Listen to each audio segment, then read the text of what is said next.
शक्ति है, इससे कल्याण होगा, इसलिए लोग पूजा करते हैं। क्यों करते हैं? फायदा हुई तभी दवाई ले आप जी, तो विश्वास हो तभी तो पूजा करे बा। अच्छा, आज बड़ा तोहफा मिला है आपको, क्या कहना चाहेंगे तोहफा के लिए? ठीक है, पूजा रोज दिलाते हैं और भगवान की कृपा। रेडी है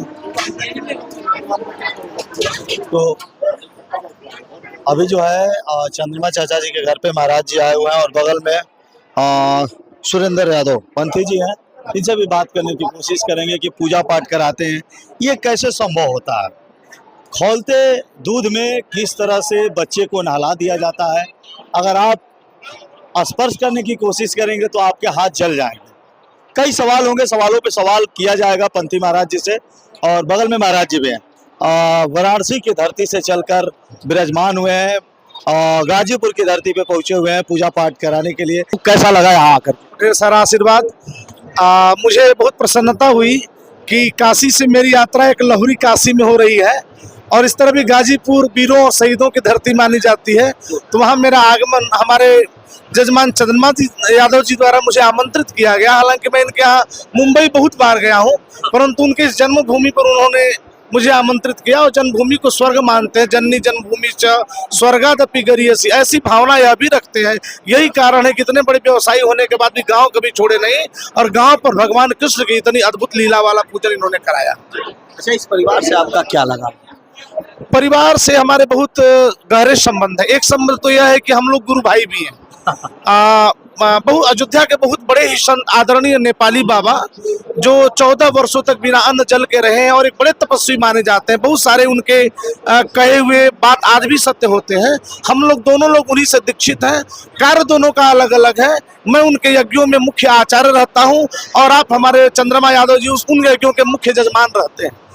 कई यज्ञों में इन्होंने चांदी के लक्ष्मी नारायण का 200 किलो चांदी वितरित किया है और ऐसे दानकर्ता के रूप में कहा गया है कि यज्ञ ही सबसे श्रेष्ठतम कर्म है और उस यज्ञ बिना दान के नहीं होता। ऐसे महादानी उस यज्ञ को कराते हैं और बाबा के मुख्य जजमान के रूप में है और मैं नेपाली बाबा के यज्ञों का मुख्य आचार्य हूँ। सर का भी आगमन हो गया और सर से बात करने की कोशिश करेंगे।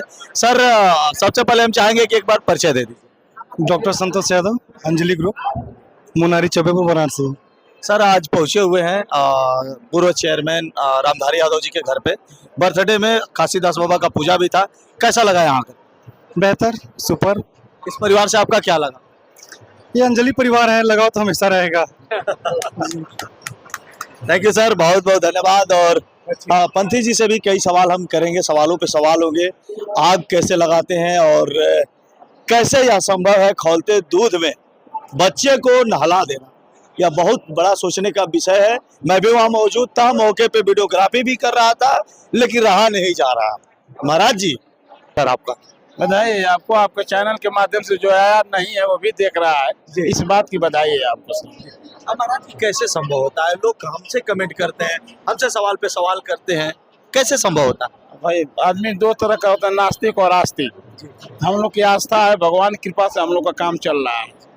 अच्छा महाराज जी, पूजा कराया क्यों जाता है? इसके फल क्या मिलते हैं? इससे फायदे क्या? इस पूजा से लोगों का अनिष्ट ग्रह, भव बाधा, दुर्घटना, रोग दूर होकर सुख समृद्धि सालों रहते हैं, सद्बुद्धि रहती है। पूजा को कहा जाता है कि सिर्फ यादव बिरादरी करती है, इसमें कितनी सच्चाई है? नहीं, एक भगवान सबके हैं और सब भगवान के है ना।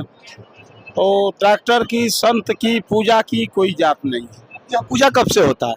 यह पूजा द्वापर युग से होता है, इसकी अवधि तो बहुत है। हम बताए वहाँ कि विगत कलकाल 5127 वर्ष पर चल रहा है। कलकाल आया कब कि धरती पर राजा परिचित थे, तब राजा परिचित राजा बनने कब, धर्मराज युधिष्ठिर अपन ताज पहराए तब, और धर्मराज युधिष्ठिर राजा बनने कब, कन्हैया अर्जुन करो था के तब। पूजा शुरुआत है कब कि प्रभु 7 वर्ष के थे तब। इतना देखा जाए महाराज जी, इस परिवार से आपका क्या लगाव है और कब से संबंध है और कब से पूजा कराते हैं इनके घर पे? बहुत दिनों से पूजा कराता हूँ। पूजा तो हर जगह कराता हूँ, मेरा काम है सर। लेकिन ये पूजा अब क्या पूर्व जन्म का कोई लगा होगा, हम तो खूनी संबंध मानते हैं जिसे जो अपने भाई, सहोदर भाई, इन लोगों को मानते हैं। अच्छा, आज बड़ा तोहफा मिला है आपको, क्या कहना चाहेंगे तोहफा के लिए? ठीक है, पूजा रोज दिलाते हैं और भगवान कृपा हुई, जजमान देने लाके तो दे रहा है। बड़ा अच्छा लगा महाराज जी से मिलके और देखा आपने किस तरह से अंजलि ग्रुप के जो सीएमडी सर है मौके पे वो भी मौजूद थे। चंद्रमा चाचा जी से भी बात हुई, वाराणसी से एक महाराज जी आए हुए थे, उनसे भी बात करने का प्रयास किया। कई सवालों पे सवाल हुआ, कई लगातार कई चर्चाएं हुई। आग कैसे लगाते हैं और कैसे खौलते खीर में बच्चे को नहलाना है, बहुत बड़ी बात होगी। तो इस पूजा में सम्मिलित होने के लिए आए हुए थे भैया जी हैं, इनसे बात करने की कोशिश करेंगे। भैया जी आपका परिचय क्या हो?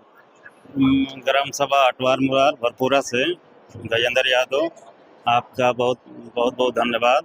अच्छा भैया, देखा जाए जिस तरीके से इस पूजा में बच्चे को खौलते दूध से नहला दिया गया और बच्चे को थोड़ा सा असर भी नहीं हुआ, इसको लेकर के क्या कहिए? ये पारंपरिक पूजा है, काशीदास बाबा का पूजा यादव वंश में हम लोग बहुत मानते हैं, विश्वास भी रखते हैं कि बहुत पूजा शानदार हुआ यहाँ। Thank you. जिस तरीके से देखा जाए खौलते खीर में दूध में बच्चे को नहला दिया गया, बच्चे को थोड़ा असर भी नहीं हुआ और पूरी पब्लिक और जनता देखती रह गई, इसको लेकर के क्या कहिए? मैं आपके दर्शकों को यह बताना चाहता हूँ कि जो इस सृष्टि का पालन करने वाला है, सृष्टि के पालक भगवान विष्णु भगवान कृष्ण हैं, उन्हीं का पूजा हो रहा है, तो उनके जो भक्त हैं उनको कैसे कष्ट हो सकता है? ये तो बड़ा अचंभव का प्रश्न है। और जहाँ तक मेरी बात है, मैं तो बहुत सारे यज्ञों का आचार्य रहा हूँ, परंतु ये चंद्रमा यादव जी मेरे मुख्य जजमान हैं, उनके द्वारा मुझे यह नया अनुभव प्राप्त हुआ है। मैं यह पूजा वास्तव में ये गोवर्धन पूजा है, जो हमारे पुराणों में भी वर्णित है, सत्यनारायण भगवान के कथा में भी यह वर्णित है, परंतु यह पूजा की विधि क्या थी, वो कैसे होता है, इतना सनातन अभी हमारा ऊंचा है, भगवान के प्रति इतनी आस्था है, इनके आमंत्रण से और पंथी जी के उस कार्य से मैंने देखा, और उसमें कहीं से कोई विडंबना नहीं है, कोई झूठ नहीं है कि एक खौलते दूध से एक छोटे से बालक को जो भगवान कृष्ण के स्वरूप में थे उनको स्नान कराया गया मेरे सामने। मैं भले ही ब्राह्मण हूँ, आचार्य हूँ, परंतु मेरा वैज्ञानिक दृष्टिकोण रहता है। मैं कॉलेजेस आदि में पढ़ाता हूँ तो हमेशा साइंटिफिक दृष्टिकोण का आदमी हूँ, परंतु जब मैं यहाँ की पूजा देखा तो मेरे आंख से आंसू गिरने लगे कि वास्तव में भगवान की इतनी महिमा है कि आदमी को किस तरह की भी कोई भी भाव बाधा हो खत्म हो जाती है। और यह दूध जो जलता हुआ वो यह प्रतिनिधित्व करता है, यह बताता है कि चाहे जैसी भी बाधा, यदि भगवान कृपा आपके ऊपर होती है तो कैसी भी जलती हुई भी बाधा होती है उसका समन हो जाता है और समाप्त हो जाता है। तो मैं यही कहूँगा कि ऐसी गोवर्धन पूजा, ऐसे लीलाधारी की पूजा, ऐसे भक्त वांछा कल्पतरु भगवान श्री कृष्ण की पूजा सभी लोग करें, जिससे सनातन पद्धति आगे बढ़े और भगवान के प्रति लोगों का आस्था हो। और ऐसे दानवीरों को भगवान पैदा करें जो ऐसे यज्ञों को करावें। चंद्रमा यादव जी हम लोग के लिए दानवीर है, जो यज्ञ को कराते हैं। कर्मों में सबसे श्रेष्ठ कर्म यज्ञ का कर्म कहा गया है, और ऐसे श्रेष्ठ कर्मों को कराने वाले हमारे मुख्य जजमान को भगवान कृष्ण हमेशा प्रफुल्लित रखें, हमेशा खुश रखें। इसी कामना के साथ आपके चैनल के माध्यम से जो लोग भी इस आमुख पटल पर इस चीज को देख रहे हैं, सबको भगवान प्रसन्न रखें। सर्वे भवन्तु सुखिनः, सर्वे सन्तु निरामया, सर्वे भद्राणि पश्यन्तु, माँ कश्चित् दुःख भाग् भवेत्। इसी कामना के साथ थैंक यू महाराज जी, बड़ा अच्छा लगा। और जिस तरीके से आपने देखा कैसे खौलते दूध का मैं वीडियो भी दिखाऊंगा, ठीक है, मौके पर मौजूद था, हमारा कैमरा इसका गवाह है। पब्लिक तो आप देख ही रहे थे, पब्लिक किस तरह से ठीक मेरे पीछे, पब्लिक के बीच में खौलते दूध में बच्चे को नहलाया जा रहा है। दीजिए इजाजत, एक सवाल और करने की कोशिश करेंगे महाराज जी, क्योंकि हमारे दर्शक कमेंट में कमेंट करने लगेंगे, ये कैसे संभव होता है? एक बार फिर से बता दीजिए। भगवान कन्हैया कृपा से होता है। अच्छा ये बताइए, प्रहलाद के तपाउल खामा में कैसे बच गए जी? अब दूसरा क्या बताया जाए, हम लोग धार्मिक आदमी है। अब द्रौपदी की बदन में साड़ी कैसे इतना लपटा गई, तो वहाँ कहाँ विज्ञान गया था? भगवान कृपा से सब कुछ होता है। खौलते दूध में हाथ डाल देना, खौलते दूध में से उठा के बच्चे को नहला देना। अच्छा ऐसा नहीं होता तो लोग क्यों पूजा कराते, विश्वास नहीं रहता।